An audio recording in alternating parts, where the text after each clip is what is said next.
हुजूर ने फरमाया जो फर्ज नमाज के बाद दुआ मांगे अल्लाह उसकी कबूल कर लेता है। नबी पाक सल्लल्लाहु ताला अलैहि वसल्लम ने फरमाया अल्लाह मुसाफिर की दुआ कबूल फरमाता है। हुजूर ने फरमाया अल्लाह मजलूम की दुआ कबूल फरमाता है। हुजूर ने फरमाया बीमार से दुआ कराओ अल्लाह उसकी दुआ कबूल फरमाता है। हुजूर फरमाने लगे माँ बाप जब भी औलाद के लिए दुआ फरमाए अल्लाह उनकी दुआ को कबूल करता है।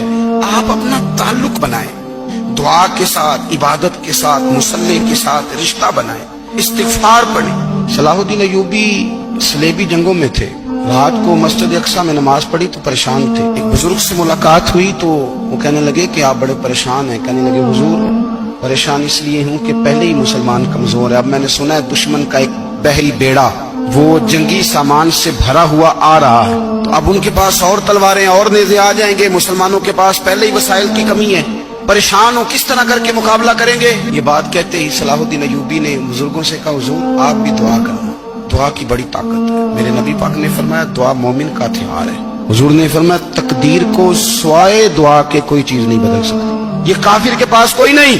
फिर सुने कई बार कह चुका हूं ये हथियार है, काफिर के मुकाबले में जो तेरे पास सबसे बड़ा हथियार है वो दुआ है। दुआएं करानी छोड़ दी, करनी छोड़ दी, लेनी छोड़ दी। हजरत सैयदना अनस बिन मालिक रदी अल्लाह तआला अन्हु फरमाया करते थे मैंने वो रंग देखा है जब हुजूर दुआ मांगते थे और हुजूर की मुकद्दस आंखों में आंसू भी साथ ही बहा करते थे।